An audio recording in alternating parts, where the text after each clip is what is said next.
Bonsoir. Je vais vous parler d'un ami. Son prénom, c'est Michel. Mais vous pouvez l'appeler elle. Il est pépiniériste, semi-professionnel, styliste en haute bouture, grand maître de jet d'eau, ceinture verte, première dame, née sous le signe du Taureau, tout juste la fleur de l'âge, disons quelques pelletées de printemps et 2 ou 3 brouettes. C'est un doux de la feuille qui flirte avec les fleurs. Michel est diplômé de l'école des beaux-arbres. Il a fait Sciences Po de fleurs.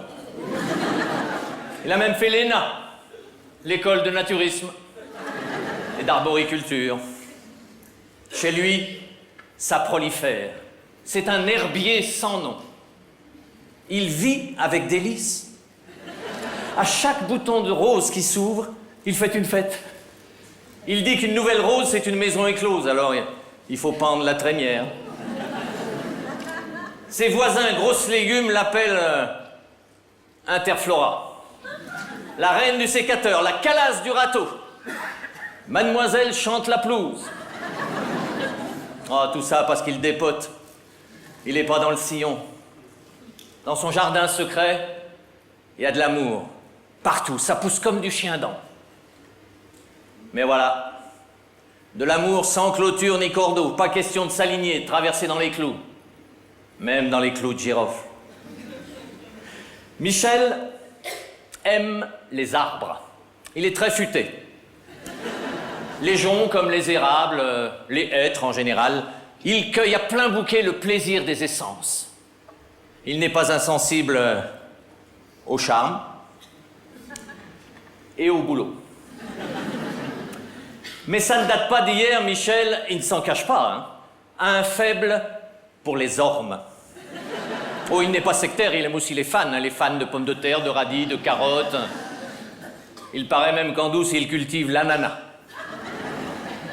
Mais il préfère les ormes. Il recherche l'orme sœur. Un tronc fort et robuste où poser son épaule, un nœud dans du bois tendre. Une âme sous l'écorce. Un pilier de potager qui serait sa vieille branche. Il appelle sa maison Sodorme et Sycomore. Michel n'a pas d'enfant. Il dit, chez moi, la vigne restera toujours vierge. Il aime la vie, le buis, les saules rieurs. Chez lui, il n'y a pas de mélèze, vous pouvez vérifier.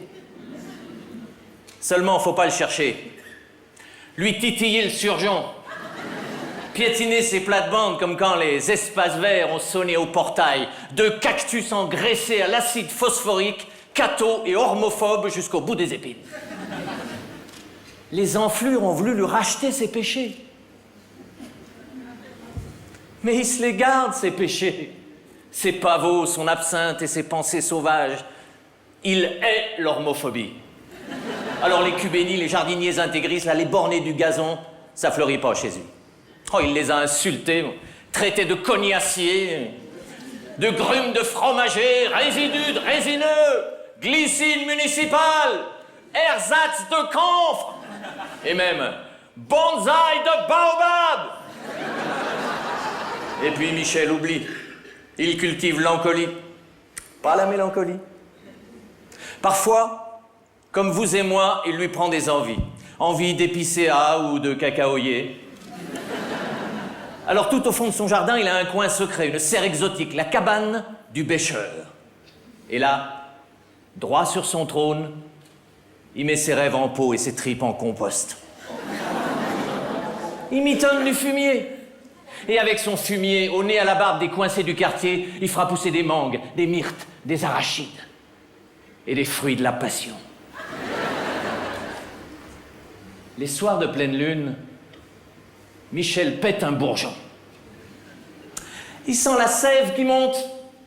Il a envie de germer. Alors il se rase la rhubarbe, se pose 2 cornichons bien gros sur la poitrine, du fuchsia sur les lèvres, de la scarole dans les cheveux. Il se déguise. en fougère, en cierge de Notre-Dame ou en légumineuse, nénuphar aux paupières, truffe à la boutonnière, il défile dans les rues, la cucurbite sous le bras, en jouant du poireau et du topinambour. À ces nuits-là, ça déboise. Origan déchaîné, il sort de son écorce, dégoupille les grenades et sème la zizanie. Et l'épinette à l'air, il se glisse dans l'anis, farfouille dans les fenouilles, met la main au cumin. Michel perd les pétales. Il devient carnivore, boit à l'endive bouteille. Et puis il s'endort dans les sauges, lotus et bouche cousue. Et on le retrouve au matin, le nez dans la rosée, comme un vieil éléphant posé sur une jonquille. Oh, s'il penche du roseau, croyez pas qu'il s'étiole. D'ailleurs, vous ne risquez pas de le voir se faner, Michel n'est pas du genre à finir nain de jardin, gardien de porcelaine d'un jardin suspendu où t'as plus qu'une issue, c'est te jeter dans le vide. Alors un jour, c'est sûr, Michel mettra les voiles. Ah ben c'est pas parce qu'on pratique godille et pédalo qu'on n'a pas le cœur à flot et des rêves d'océan. En bon pépiniériste, il nous laissera en plan. Et ce jour-là, Michel, les yeux tout emboués, tu hisseras les vapeurs, largueras les amarantes, et tu prendras la mer, le chemin des écaillés. Phoque bandé, mât dressé, coq-pitre à fleurs d'écume, tu feras le bateau ivre et l'éole buissonnier. Lancé à 40 nœuds. 40 nœuds, Michel, crois-moi. Draguant les îles flottants, roulant des archipels, passant du phoque à l'âne, tu remonteras le courant et les vents alizés jusqu'à l'algue de triomphe. Bien sûr, ça fera des vagues, et les moutons diront que tu as des morses bizarres. Ouais, eux, ils se croient normaux sous prétexte qu'ils sont otaries sexuels. Tu parles des veaux marins en costume de pingouin cloués sur la banquise qui leur font sous les palmes. Il n'y a qu'une mauvaise herbe, une herbe vénéneuse et nuisible et vivace, la sacro-sainte bêtise. Toi, t'auras pris le large. La bêtise, ça pousse plus une fois qu'on a franchi la barrière de corail.